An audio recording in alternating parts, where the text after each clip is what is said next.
আমাৰ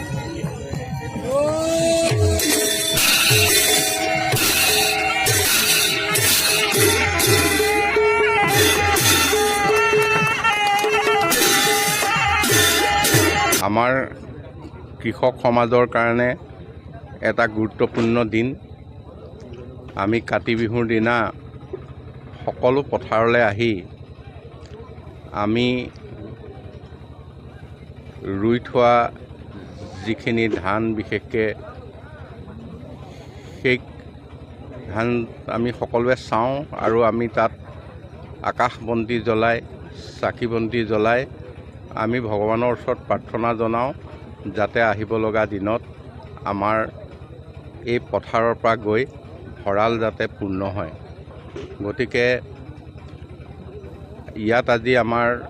চৰকাৰৰ তৰফৰ পৰাও কৃষি বিভাগে এই দিনটো উদযাপন কৰিছে আৰু আমাৰ কৃষক পৰিষদৰ তৰফৰ পৰাও এই দিনটো একে ঠাইতে উদযাপন কৰিছে আৰু সমূহ ৰাইজে ইয়াত আহি সহযোগ কৰি এই কাতি বিহুৰ আজিৰ দিনটোত আজি আমাৰ যাতে ভৱিষ্যতে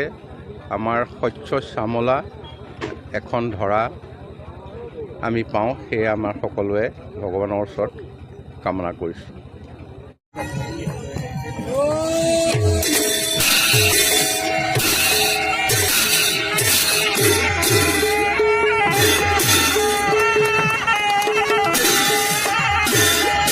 আমাৰ কৃষক সমাজৰ কাৰণে এটা গুৰুত্বপূৰ্ণ দিন।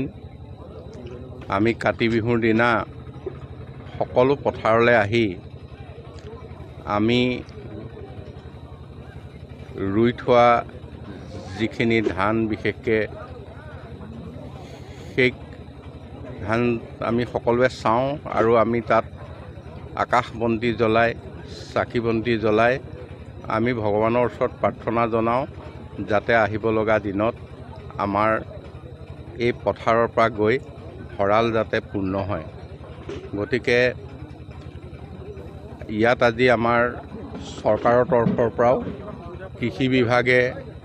এই দিনটো উদযাপন কৰিছে আৰু আমাৰ কৃষক পৰিষদৰ তৰফৰ পৰাও এই দিনটো একে ঠাইতে উদযাপন কৰিছে আৰু সমূহ ৰাইজে ইয়াত আহি সহযোগ কৰি এই কাতি বিহুৰ আজিৰ দিনটোত আজি আমাৰ যাতে